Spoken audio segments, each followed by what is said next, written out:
অতি দ্রুত আমাদের জাতীয় অর্জন জুলাই সনদ দরকার, সেটা স্বল্প সময়ের ভিতরে সর্বোচ্চ সংশোধনের মধ্য দিয়ে। জুলাই সনদ সকলের অধিকার, কোনো দলের একক মালিকানা নয়। মৌলিক সংস্কার অন্তর্ভুক্ত না হলে অনেকেই দাবি করছেন তারা সনদে স্বাক্ষর করবেন না। আমরা মনে করি এনসিপি যদি এ ধরনের দাবি করে কিংবা অন্য কেউ যদি এ ধরনের দাবি করে, সেই দাবি আলোচনার উপযোগী নয়। তাদের নিজেদের জুলাই অভ্যুত্থানের একমাত্র উত্তরাধিকারী হিসেবে নিজেদেরকে ধারণ করার বার্তাটি এ ধরনের দাবির মধ্য দিয়ে ফুটে ওঠে, যা এই গণ অভ্যুত্থানে সর্বজনীন জনতা এবং অরাজনৈতিক ছাত্র সমাজের অংশগ্রহণকে প্রশ্নবিদ্ধ করে তোলে। জুলাই ছিল বৈষম্য বিরোধী, গণতান্ত্রিক এবং সর্বজনীন আন্দোলন। তাই এর ভিত্তিতে রচিত সনদেও সকলের অংশগ্রহণ এবং সম্মান নিশ্চিত করতে হবে। সংস্কার একটি চলমান প্রক্রিয়া। সনদে কোন সংস্কার হবে, তা কিভাবে হবে তা নির্ধারণ করা যেতে পারে, কিন্তু সংস্কারের প্রশ্ন তুলে সনদ প্রত্যাখ্যান কিংবা সনদকে দীর্ঘায়িত করার যে প্রচেষ্টা, তা দূরভিসন্ধিমূলক এবং রাজনৈতিক উদ্দেশ্য প্রণোদিত। আমাদের গঠনতান্ত্রিক আন্দোলনের অবস্থান, আমরা জুলাই সনদের পূর্ণ বাস্তবায়ন চাই এবং তা হতে হবে গণমুখী এবং জনতার অধিকার ভিত্তিক। কোনো রাজনৈতিক দল এই সনদের উপর নিয়ন্ত্রণ প্রতিষ্ঠা করতে পারবে না, কারণ জনতার রক্ত এবং ত্যাগের ফসল হচ্ছে জুলাই গণ অভ্যুত্থান। এই সনদের বিরুদ্ধাচরণ মানেই জাতীয় ঐক্য, জনগণের আশা আকাঙ্ক্ষার সাথে বিশ্বাসঘাতকতা। আমাদের দাবি এবং প্রস্তাবসমূহ: 1. সনদের চূড়ান্তকরণের আগে গণপরামর্শের ব্যবস্থা গ্রহণ করতে হবে। 2. ভুক্তভোগী পরিবার, তরুণ নেতৃত্ব, নাগরিক সমাজ ও প্রান্তিক জনগণের প্রতিনিধিত্ব নিশ্চিত করতে হবে। 3. সনদ বাস্তবায়নের প্রতিটি ধাপে জবাবদিহি ও গণনিরীক্ষা কাঠামো প্রতিষ্ঠা করতে হবে। 4. সনদে স্পষ্টভাবে উল্লেখ করতে হবে সংস্কারের রূপরেখা, ধাপ এবং সময়সীমা। 5. 2024 সালের আন্দোলনের ঐতিহাসিক গুরুত্ব সংবিধানে অন্তর্ভুক্ত করতে হবে।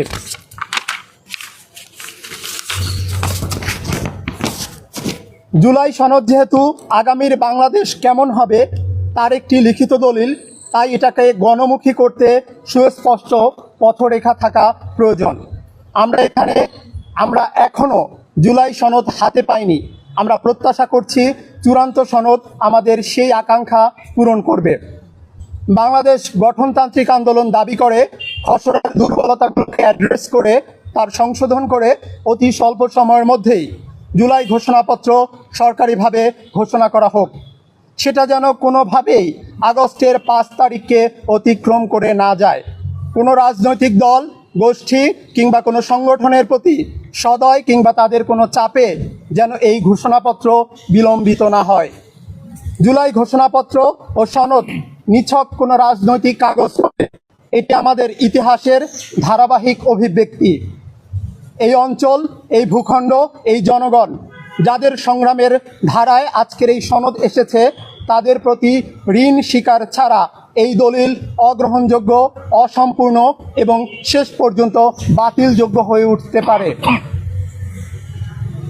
বাংলার জমিদারতন্ত্র বিরোধী সংগ্রাম থেকে শুরু করে ব্রিটিশ বিরোধী আন্দোলন, চাষাভূষো বাঙালি মুসলমানের পাকিস্তান আন্দোলন, 1952 ভাষা সংগ্রাম, 1971 নমশূদ্র ও বাঙালি মুসলমানের মিলিত বাংলাদেশ বিপ্লব, এই প্রতিটি অধ্যায় এক একটি পরিপাক স্তর, যার শেষে আমরা পৌঁছেছি 2024 সালের ছাত্র জনতার জুলাই গণ অভ্যুত্থানে। এই সনদ যদি সেসব স্রোতের স্মৃতি ধারণ না করে, তবে তা জনগণের চেতনার সঙ্গে সংযোগ হারাবে।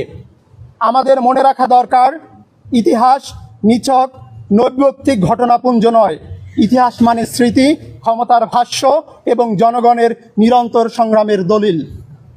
তাই জুলাই সনদের রাজনৈতিক গুরুত্বের পাশাপাশি এর ঐতিহাসিক দায়ও অনিবার্য। এ দায় পূরণ না করলে দলিল থেকে দল, সবই জনগণ একদিন অগ্রাহ্য করে ফেলবে।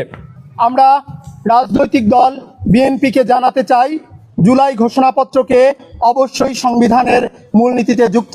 বিএনপি জুলাই ঘোষণাপত্র সংবিধানের মূলনীতিতে যুক্ত করতে চায় না। বাংলাদেশ গঠনতান্ত্রিক আন্দোলন বিএনপিকে সচেতন হওয়ার আহ্বান জানায়। সাথে সাথে দাবি জানায় বিএনপি যেন সকল গণদাবির পক্ষে থাকে, না হলে তারাও ইতিহাসের আস্তকুঁড়ে পতিত হবে। বাংলাদেশ গঠনতান্ত্রিক আন্দোলন দাবি করে জুলাই সনদ 2025 যেন একটি কাগজে চুক্তি হয়ে না থাকে, বরং এটি একটি গণতন্ত্র পুনর্গঠনের শক্তিশালী ভিত্তিপ্রস্তর হয়ে ওঠে। এটি জনগণের, এটি জনতার এবং এটি রাষ্ট্রের ভবিষ্যতের জন্য একটি দলিল হয়ে ওঠে।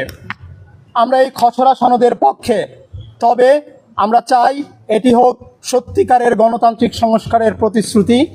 জুলাই সনদ সকলের অধিকার, কোনো একক দলের সম্পত্তি নয়। ধন্যবাদ সকলকে।